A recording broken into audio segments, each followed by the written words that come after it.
But what are the things that you are looking forward to doing now that you were not able to do while you were still working? It is. It's a wide open book. And that's the great thing about retirement.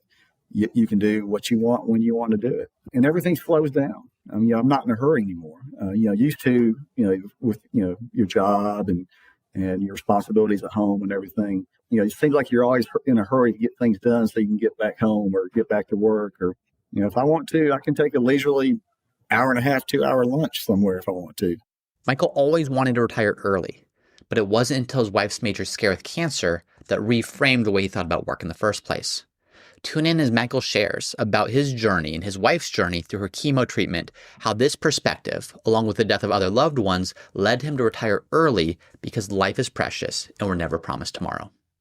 My guest on today's episode of Retirement Reality is Michael. Michael, if you could choose one word to describe your retirement so far, what would it be? Liberation. I'm no longer chained to a desk for 8 hours a day. No longer under, I work from home, so no longer under house arrest all day long, 8 hours a day. I can do what I want when I want, except for if my wife tells me to. But it is. It's real liberation to be able to do things that maybe I was not able to do before because I was always, working or either thinking about work or, the other stressors that could come along with work. And that's no more. Sounds like it's off to a good start. How long have you been retired for? Probably 7 weeks. I stopped laboring on Labor Day weekend. I thought that was appropriate to stop then. So I'm still newly retired, I guess you could say.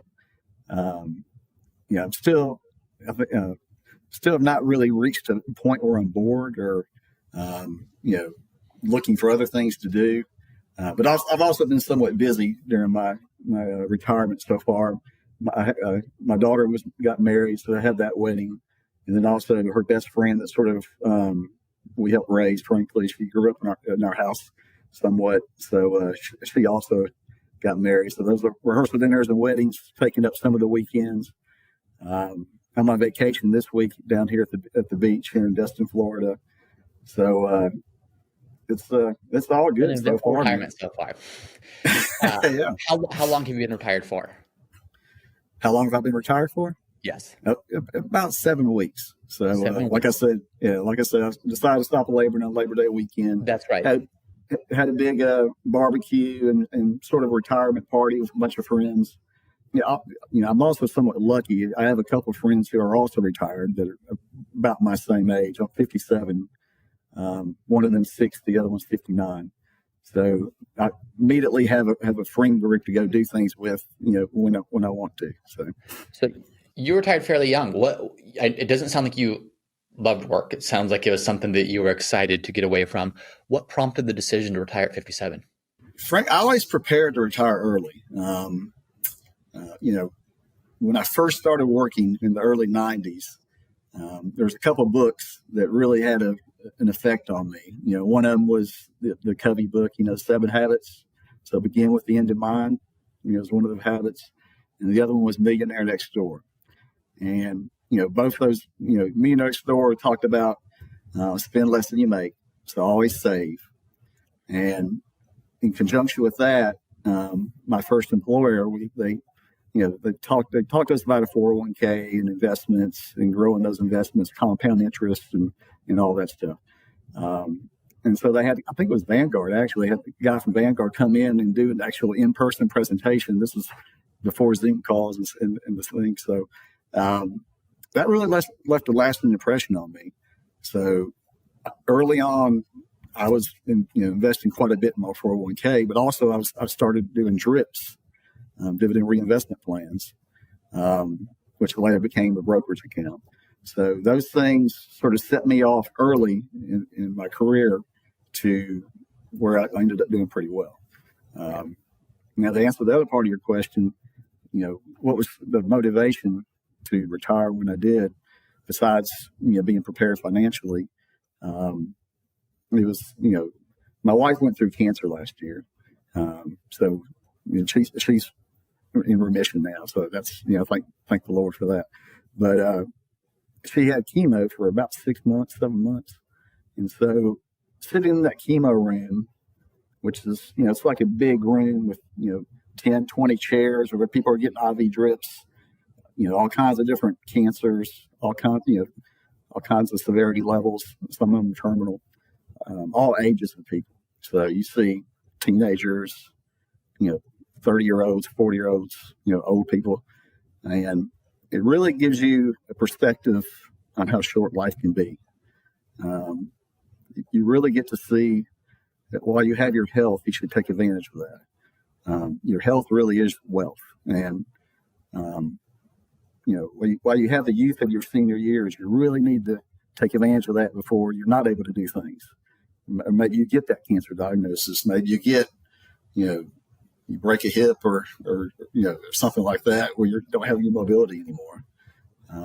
So to me, that resonated with me quite a bit. So that, those are some of the things that sort of went into my decision to go ahead and retire.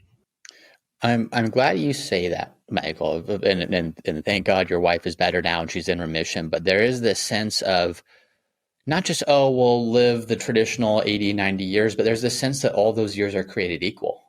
And one of the things I try to preach so much in these videos is not all those years are created equal. You're 57 today. The things you can do today are going to be very different than the things you can do at 77 or 87. Right. So even if you knew you had 30 years of life left, the next 5 are going to be the best by far on average than are the latter 25 in a sliding scale. And by the way, the earlier you do retire and the earlier you can start prioritizing your health, the more of those good years you're going to have because you can extend some of that health span. I'm curious, are you doing anything different now, just even with life? Your wife went through that very scary time. She's better now. She's in remission now. Are there things you've done because of that, outside of retiring, of course, because of that fresh perspective? Yeah, I mean, I've really started focusing on my health. I used to do those Tough Mudders and Savage races and all that, but the last couple of years I sort of got out of shape because of what my wife was going through. And the year before that, my mother and my aunt went through some severe health crises. They both passed away. So taking care of my mother the year before, and then this past year, like I said, my wife, really got out of shape. So I've been working on getting in shape. A buddy of mine, he and I have been doing some of the sections of the Appalachian Trail, which, that's a lot of elevation. That'll definitely get you in shape. But also just, trying to get 10,000 steps a day, just do, anything I can to improve my health.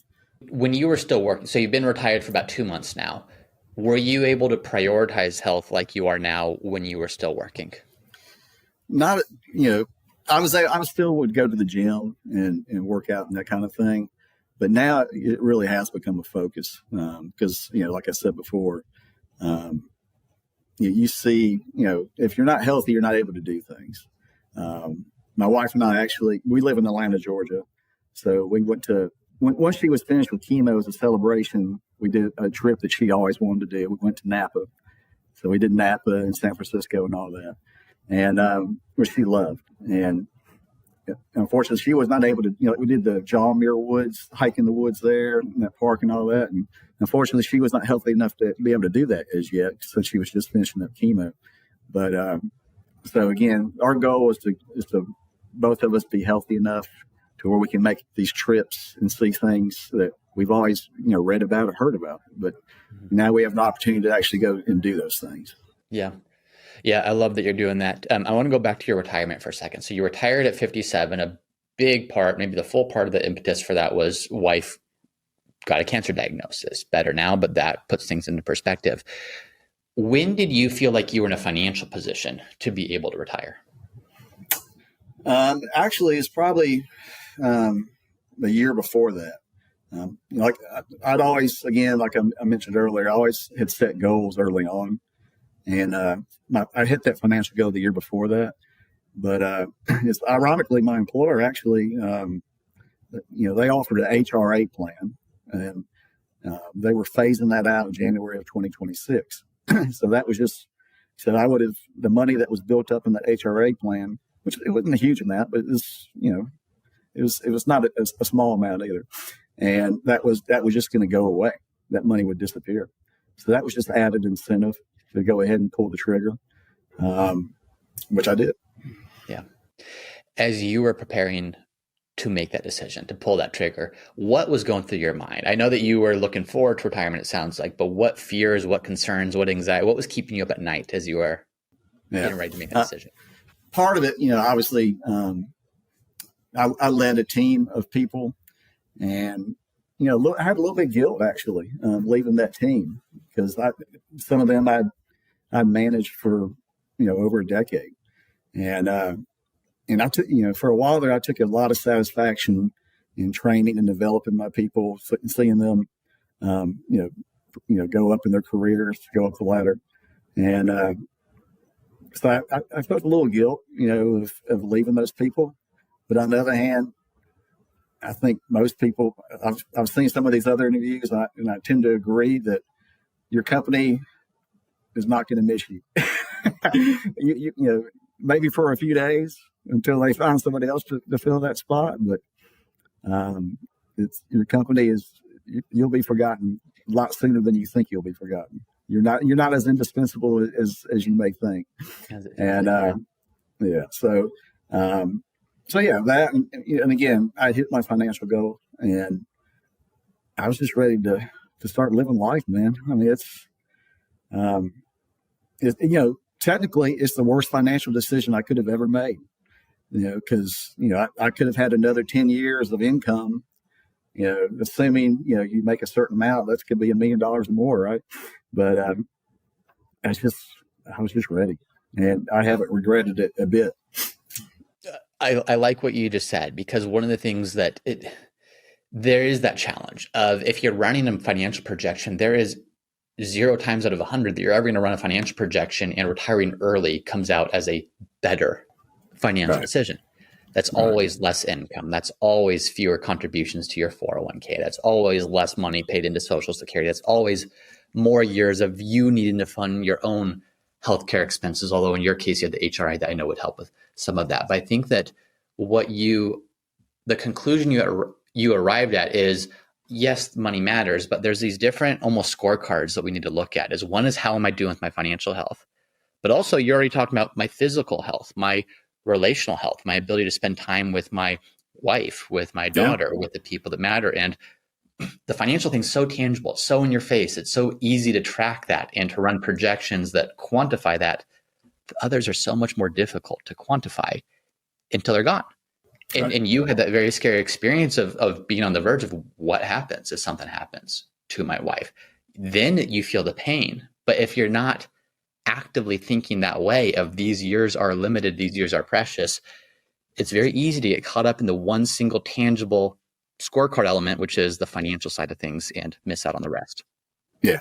I mean, and again, it's up to everybody's comfort level. I mean, it's really not how much you have, it's how much you have to spend, right? I mean, if you have expenses that are still basically keeping you having to work, then that's understandable. But if you're financially able to do it, just do it, man. Because again, it's been great. I mean, I'm pretty new into it, but I've really enjoyed it so far. Well, you retired at 57. You said about a year prior to that, is that when you actually felt like, yeah, I'm financially able to do it? Yeah. Was it wife's health that delayed that a year? Was it the fear of telling your team or letting your team down, at least in your own mind, that you're going to not be there anymore? What happened over the course of that year that finally prodded you to move forward? I think you touched on both of them. It was my wife's health, so health insurance. And then also, I just, again, I wasn't really burned out on work as yet. I was getting there, but I was not yet.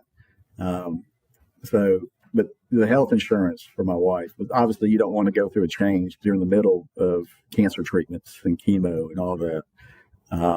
You don't want to risk any kind of issues with health insurance. Yeah.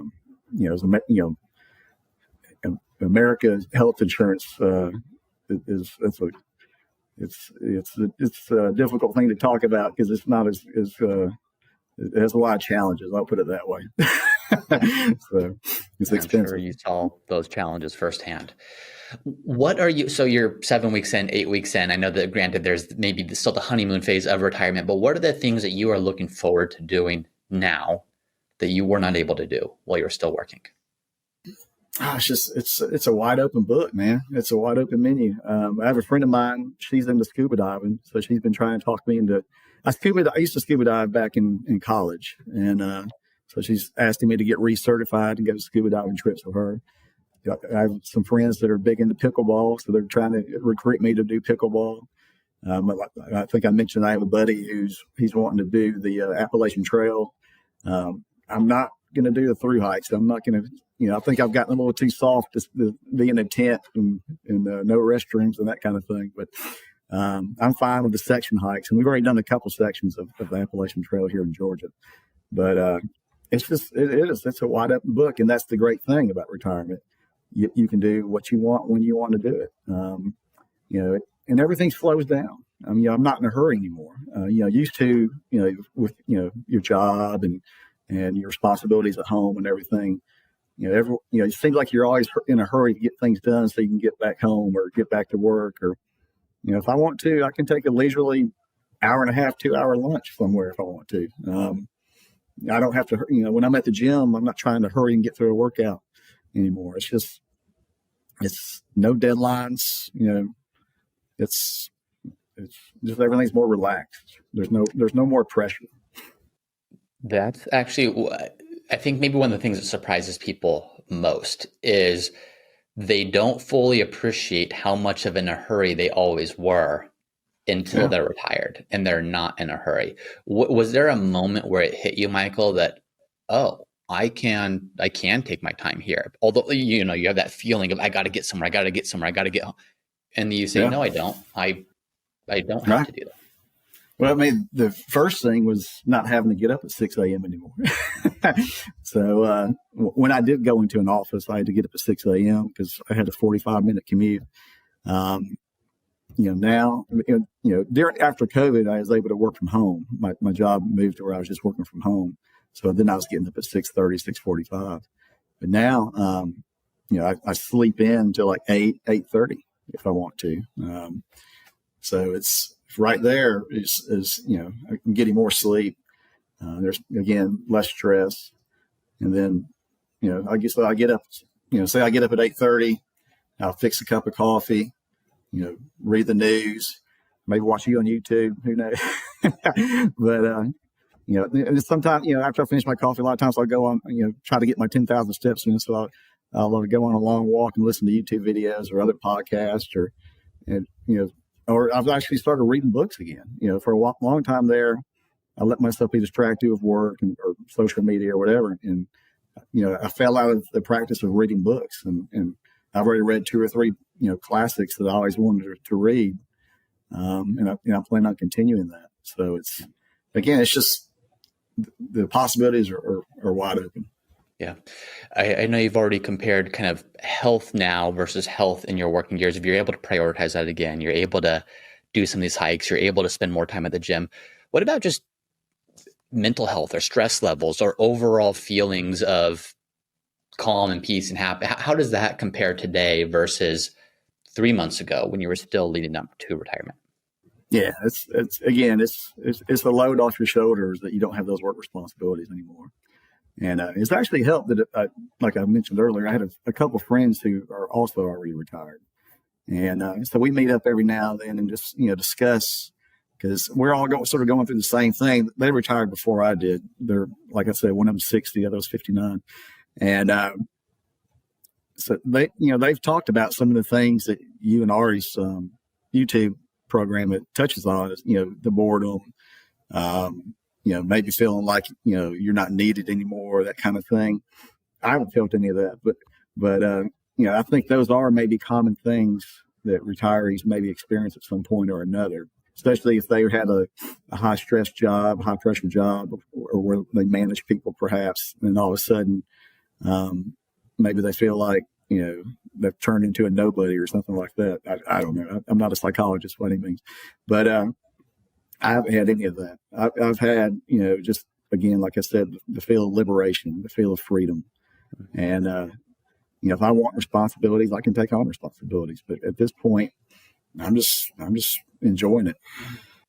Do you think you would have retired when you did had your wife not gone through her cancer diagnosis and treatment? Yeah, I don't know. I think the HRA thing was also a helpful determining factor, but I maybe wouldn't have had the perspective that I had after seeing what she went through, and also seeing what those other people went through in the chemo room. Mm-hmm. Because it really it's emotional seeing, especially young people who maybe are terminal, but they're just holding on to that hope to take the chemo and hopefully maybe it'll work or prolong their life a little bit. Um, it's it's just heartbreaking, and then you, like I mentioned earlier, you really do see how important your health is, and take advantage of that health while you can, because you never know when something's going to happen. I didn't mean for this episode to be a cancer episode, but I also have a neighbor 2 doors down, who has cancer, and he just ended his chemo because it's not effective, and it's just, again, it's heartbreaking. And I don't want to keep on repeating myself, but while you have your health, do the things that you want to do, and obviously a job can limit your opportunities to do those things sometimes. So if you're financially able to, do it. Mm-hmm. I hope that's the message people receive of this. This is not retirement advice. Retirement's kind of, in some weird philosophical way, this made up construct. This is just life. This is life advice of how do you do the things you should be doing to prioritize the things that matter, which is your health, which is your relationships, which is your faith, which is your hobbies, which is regardless of if you're 20 years old or 70 years old or anywhere in between, how do you do things that matter today? There just happens to be this conception that, there's pre-retirement years and post-retirement years, and at the cusp of that is when you need to start thinking about this. But the reality is, there should always be a thought, regardless of where you are. And if your work is meaningful and fun and you love it and you love the people there and there's purpose, work as long as you can, as long as it's not hindering your ability to do other things. But the second that the things that matter start to be jeopardized by what you're doing 9 to 5, 5 days a week, what you're saying is so true. If you've got to step away once you're financially ready, because you're not going to get a spouse back if something happens. Right. You're not going to get your own health back if something happens. You're not going to get anything back once it's passed. I know your retirement so far has been nothing but good things. It sounds like it's been liberation, to use your word. Do you know people who have struggled in their retirement with boredom, with loneliness, with lack of structure, with lack of purpose, or does everyone you speak with have positive things to say? No, one of my friends, I think he has struggled with it a little bit.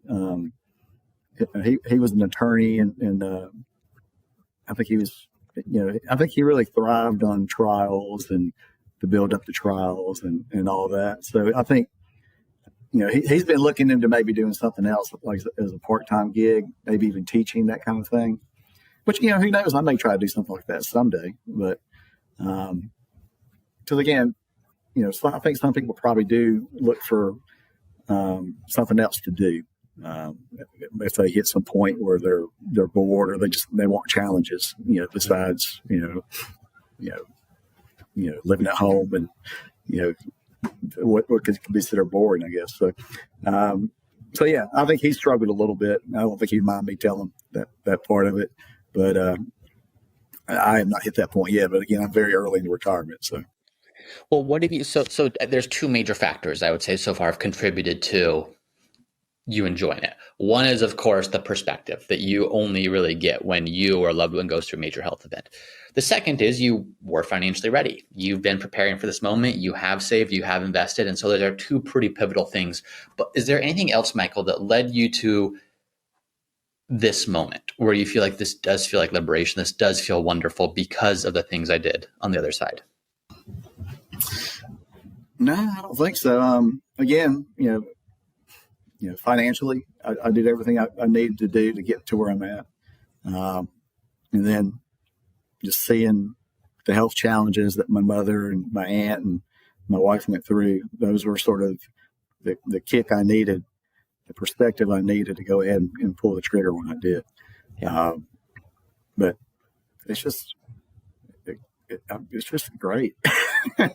Yeah, I don't want to, to people who are not at that point yet, I don't mean to rub it in or anything, but it really is just, it's just a stress, off your shoulders. And now you can just live life and do what you want to do.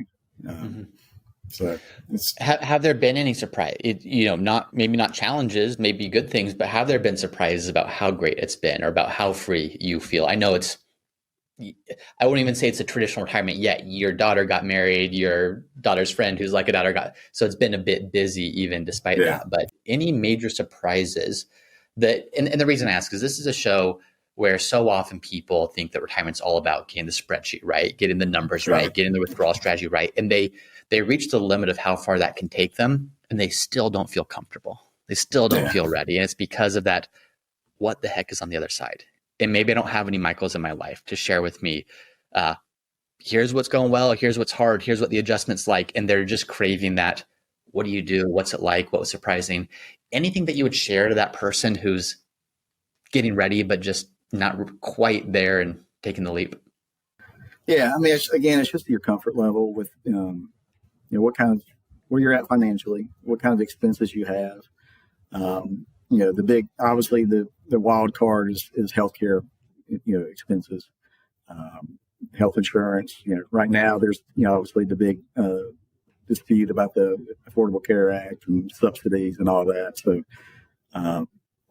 supposedly if the subsidies are not approved, then your health insurance costs could double, right? Which is, if you're not financially prepared for that, that could be a big hit and affect your retirement.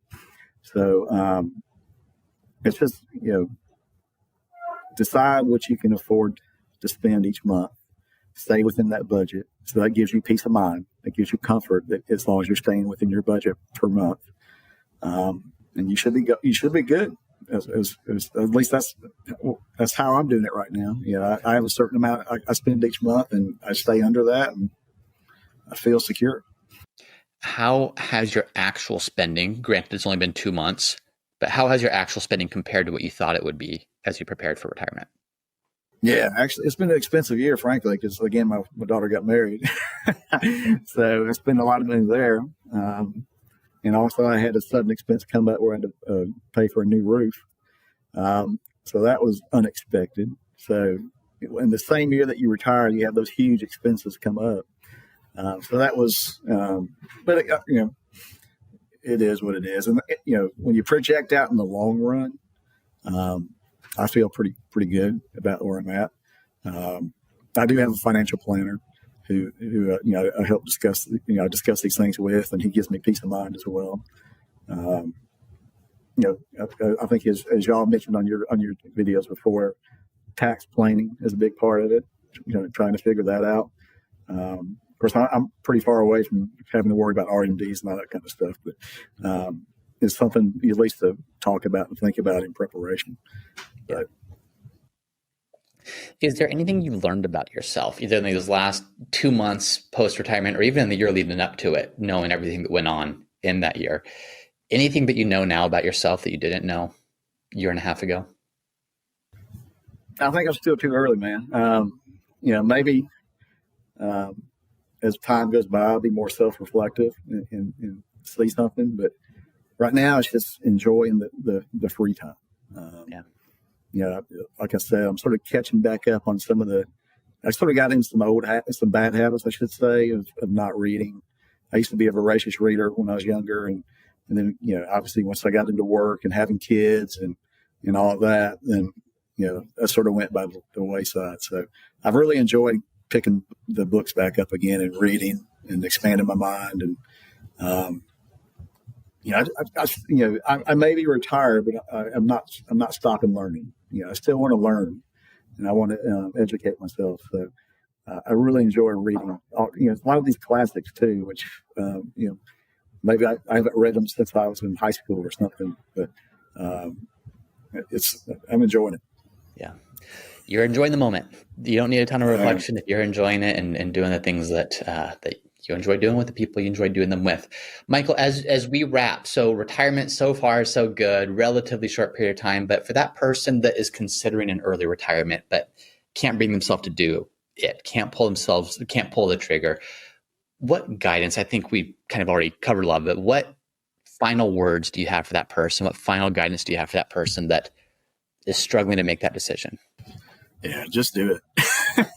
And again, if you're financially able, if you have a job that you're not enjoying, or you've reached a point to where you're just done, just go ahead and pull the trigger and retire.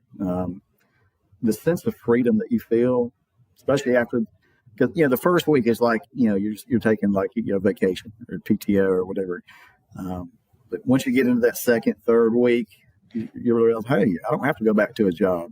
I can do whatever I want to do, and it's just it's liberating. It really is, and you feel like the world is just wide open to whatever you want to do. And Sunday I had one day where I just sat home and binged Reacher on Amazon, which was great. I've never been able to just sit there and watch like 2 or 3 episodes back to back and binge watch something. So, I mean, not that I would suggest that people sit home and watch TV all day, but it was fun just to do that one day when I was able to do it. It was great. So it's wide open to do whatever you want to do, whatever you're interested in. Whatever pushes you, you can do it. Yeah. Yeah, we'll love it. Thank you, Michael, for coming on. Thank you for sharing about what's been really amazing. Thank you for sharing about what your wife went through and how that was, and that's just reality and the perspective that brings as you prepare for retirement. Best of luck for continued successful retirement, and thank you for joining me on today's show, Retirement Reality. Yeah, it's good meeting you. Good to meet you too. Thanks, Michael.